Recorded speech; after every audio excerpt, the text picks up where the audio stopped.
Comment prendre une décision quand aucune option ne semble parfaite? Peut-être qu'il y a une décision que tu repousses depuis plusieurs semaines, voire plusieurs mois. Peut-être que tu refais sans cesse les mêmes calculs dans ta tête. J'ai une question pour toi. Si tu étais absolument certaine qu'aucune option ne serait parfaite, qu'est-ce que tu choisirais aujourd'hui?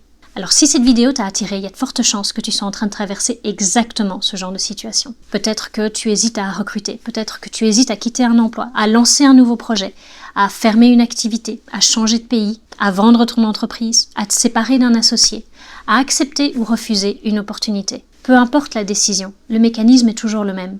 On tourne en rond, on analyse, on fait des listes de pour et de contre, on demande l'avis de tout le monde, et malgré tout ça, on n'avance pas.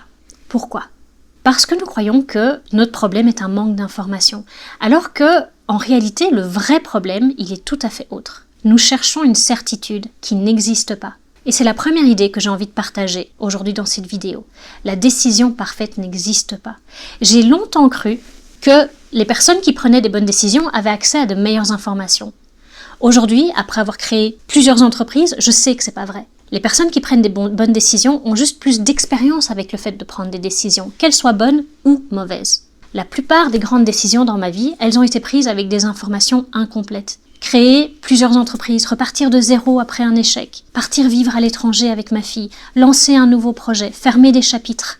Je n'ai jamais été sûre à 100%, jamais. Parce que personne ne peut connaître l'avenir. Et pourtant, on peut passer des semaines à essayer d'obtenir une garantie qui est complètement impossible. On veut savoir à l'avance si ça va marcher, si on va être heureux, si on va gagner de l'argent, si on va regretter notre choix. Mais la vie, elle fonctionne pas comme ça.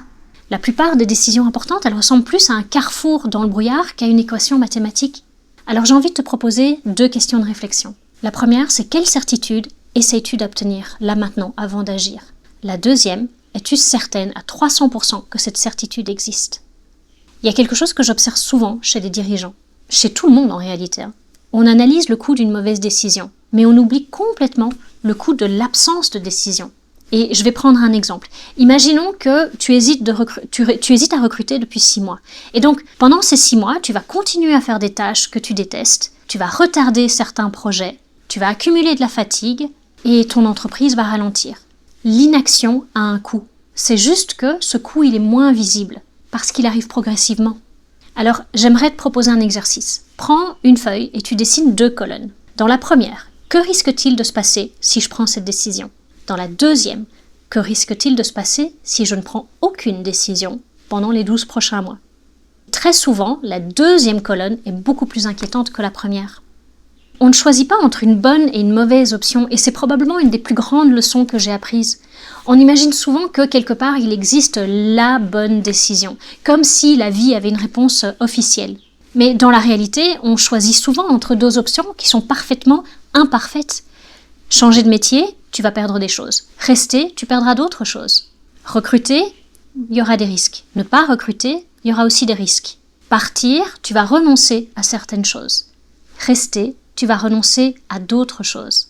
La question n'est pas quelle option est parfaite, la question est quel prix suis-je prête à payer? Parce que chaque choix a un coût, et chaque non-choix aussi. Alors je te propose un nouvel exercice que j'adore. C'est les regrets dans 5 ans. Imagine-toi dans 5 ans, tu regardes en arrière. Scénario A, tu as pris la décision, même si elle n'a pas donné exactement les résultats que tu espérais. Scénario B, tu n'as rien fait. Tu es resté exactement là où tu es aujourd'hui. Lequel de ces 2 scénarios génère chez toi le plus de regrets? Et prends vraiment quelques minutes pour visualiser les 2 versions de toi. Pas intellectuellement, émotionnellement. Laquelle te semble la plus lourde?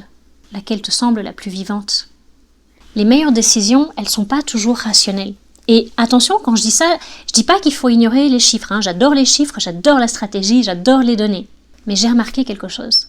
Quand les données sont équivalentes, quand plusieurs options sont raisonnables, quand aucune catastrophe n'est en vue, la décision devient souvent identitaire. Elle concerne la personne que nous voulons devenir. Et c'est une question que peu de gens se posent. Non pas « que dois-je faire ?», mais « qui ai-je envie de devenir ?» Parce que, à long terme, nos décisions construisent notre identité. Il y a un autre exercice que j'utilise souvent. Imagine là 2 versions de toi qui sont assises autour de la table. La version qui a peur et la version qui a confiance. Imagine qu'elles se parlent. Que conseillerait chacune? Et prends le temps d'écrire leurs réponses. tu serais surprise de constater à quel point les réponses sont différentes. Souvent, la peur, elle va chercher à éviter une perte. La confiance, elle va chercher à construire quelque chose. Et les deux ont quelque chose à nous apprendre. Il y a une autre idée importante. La plupart des décisions sont réversibles. On traite parfois toutes les décisions comme si elles étaient définitives. Mais en réalité, beaucoup ne le sont pas. Tu peux tester un projet, tu peux embaucher, tu peux ajuster ton offre, tu peux déménager, tu peux revenir en arrière, tu peux changer d'avis, tu peux corriger ta trajectoire. Et parfois, on a davantage besoin d'expérimenter que de réfléchir. Parce que certaines réponses ne peuvent être obtenues qu'en avançant, pas en analysant davantage. Il y a quelque chose que j'ai appris avec le temps. Aujourd'hui, je prends les décisions beaucoup plus rapidement qu'avant. Pas parce que je suis devenue plus intelligente, pas parce que j'ai moins peur, mais parce que j'ai accepté une vérité très simple. Je vais parfois me tromper. Et c'est pas grave. La plupart des erreurs sont récupérables. Par contre, toutes les années perdues à hésiter, ces années-là, elles ne reviendront jamais. Alors aujourd'hui, je préfère clairement une décision imparfaite, suivie d'ajustements, qu'une décision parfaite qui n'arrivera jamais. Alors comment prendre une décision quand aucune option ne semble parfaite? D'abord, accepter qu'aucune option ne le sera. Ensuite, mesurer le coût de l'inaction. Et puis se demander quel regret est-ce que je serai la plus heureuse d'éviter?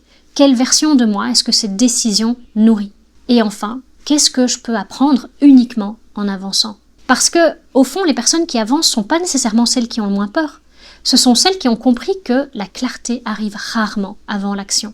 Elle arrive après. Alors, je vais te laisser avec une dernière question. Quelle décision attends-tu de prendre depuis trop longtemps? Et qu'est-ce qui se passerait si tu décidais aujourd'hui? J'ai hâte de te lire en commentaire. Bye!